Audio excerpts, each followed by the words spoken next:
Oi, pessoal! Hoje a gente vai mergulhar numa história real. E olha, fascinante. É a jornada da Helena Michel.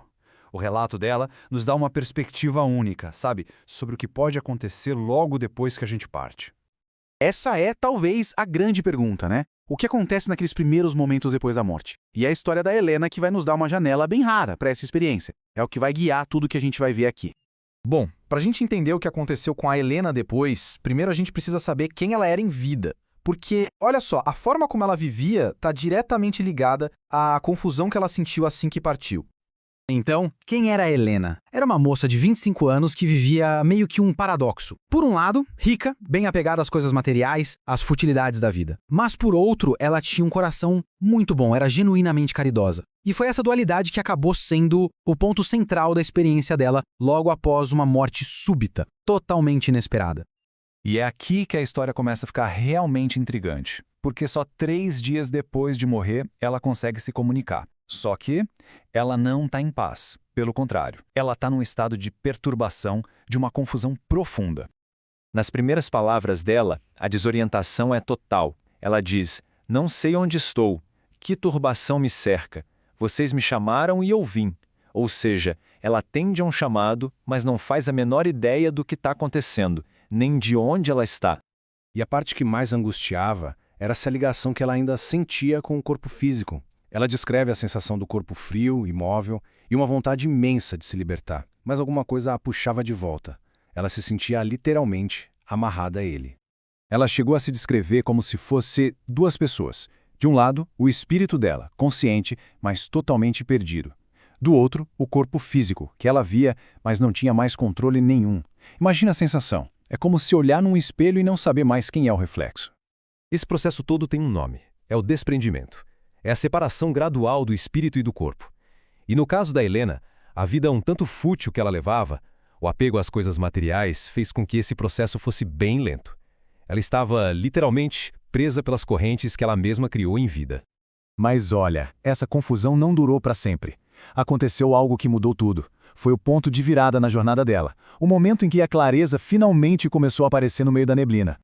E essa linha do tempo mostra bem a rapidez dessa transformação. Em questão de dias, ela sai da escuridão total da incerteza para a luz da compreensão. A gente fica se perguntando, né? O que poderia causar uma mudança tão drástica, tão rápida assim? A resposta, segundo ela mesma, foi a prece. Ela diz com todas as letras que a oração dos amigos funcionou como um gatilho, sabe? Foi o que a fez despertar e entender a nova realidade, tirando ela daquele estado de sonho confuso.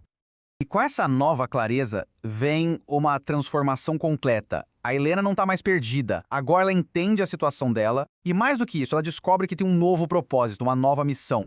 A mudança é impressionante. A confusão de antes vira pura gratidão. Ela passa a enxergar a própria morte não como uma tragédia, mas como um ato de bondade divina que a poupou de um sofrimento ainda maior na transição.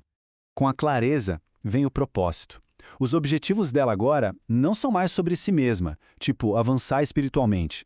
Ela também se concentra em ajudar a mãe a lidar com o luto e, talvez o mais revelador, ela fala em reparar o tempo que perdeu. O que mostra uma busca muito clara por redenção, por fazer diferente. Então, o que a gente pode aprender com um relato tão detalhado, tão pessoal? A história da Helena não é só uma história, ela oferece lições bem profundas. Vamos resumir os pontos mais importantes. Então, o que a história da Helena nos ensina? Primeiro, que a prece feita de coração pode ser uma ajuda real, muito eficaz. Segundo, que aceitar o inevitável, a vontade de Deus, pode facilitar muito a transição. E um ponto que conforta: aquela perturbação inicial não era um tormento, era mais um estado de confusão, como se ela estivesse num sonho. E talvez a frase mais poderosa de toda a jornada dela seja esta aqui: tenho que reparar o tempo que aí perdi nessa existência. É um reconhecimento de que a vida na Terra tem um propósito, e ela agora sente o peso do tempo que ela acredita não ter aproveitado da melhor maneira.